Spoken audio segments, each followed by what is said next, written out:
Friday. Jason? Yeah, Maria, and this is a puppet show that's not so PG. Let's just say the kids are going to have to sit this one out. John Katsilometes is here with more Johnny Cats. All right, so Hi. do tell about this. Yeah, very nice, right? We get them fresh lovely, yeah. and delivered. They're straight from the lobby. Right. So talk about the show. Puppet Up. Okay. Uncensored. Oh, boy. It's coming to the Sands Showroom at the Venetian in the spring. And this is a product of, the DNA of this show is Jim Henson himself of Really? the Muppets. Yeah, his son Brian has a company that is based in Los Angeles called the Jim Henson Company. Okay. And it is, this is an adult show in the sense that the language and themes of the show are often advanced for Right. grown-ups. This is a show, folks, that is a blend. If you were to blend the sensibilities of Avenue Q and the Second City, or Whose Line Is It Anyway, and make a show out of those components, okay? It's terrifically funny. We saw it at the Kirk Douglas Theater in Culver City last week, and it's Brian is a very funny man. And the performers are comics who are turned into puppeteers, or in some cases puppeteers who are turned into comics. They take suggestions from the audience. They are set in the middle of the stage, and on their right is a set of 60 puppets from which to pick. Oh.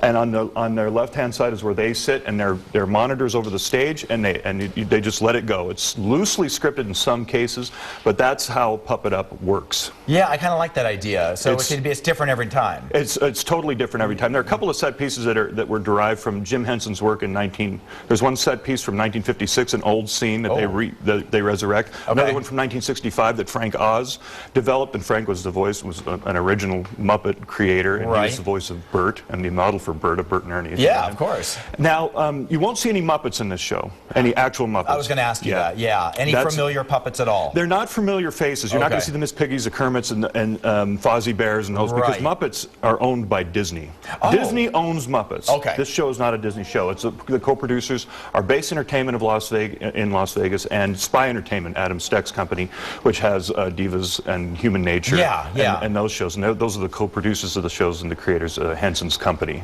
Okay. So it's often a little bit difficult to describe. It's a show you're going to hear this a lot about. You're going to have to see it to appreciate it. Okay. It's going to be 16 and over. It's going to be a 9 p.m. start. 16 and over. 16 and over for Las Vegas. And I think it's a suggested thing. I don't think they're going to like push people out, but it's as Brian said in our trip to Los Angeles, it would be R-rated. R-rated. So keep that in mind, but folks. it's very funny.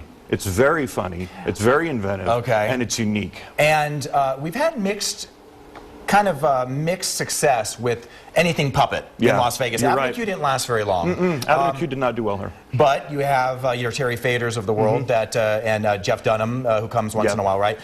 So this is sort of a crapshoot, I would think. You know, it is good. What I came out of this the kind of junket we did in LA feeling was that they're going to have to give this some lead time to catch an audience, what we call the Seinfeld effect. Yeah. You know, be there, and let the buzz grow. And you're going to have several months of developing that response out of this market. The Culver City Theater is the only game in town in that whole area that night. Right? And the people who go to the show are going there to see the puppet show, and they know what they're going in for. At the Venetian, you're getting in, as you know, in Las Vegas, you're getting an audience that... No, they're just like, hey, this looks good. They might be hallucinating puppets. You never know.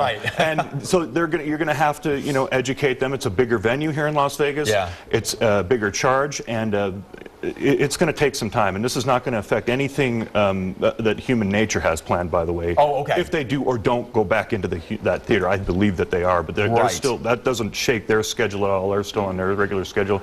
And Lipstick, the show that's in there now, the comedy show, is going to remain in production, but maybe not there. Okay. In that particular places at Venetian so there's those are components and some of the ripple effect of what's happening at the Venetian that way. Okay, sounds good. And when does it start again? They've only listed a spring date, so spring date. March-ish. Okay. Sounds good, yeah. And we're out of time, or else we would talk about another show at the Venetian that we saw each other at. John Fogerty, which was really good. But maybe next time. Yeah, that was a good one. All right, Maria, over to you. Thank you, gentlemen. Okay, Monica, ready? Pucker up, pucker up. Yeah. Turns out that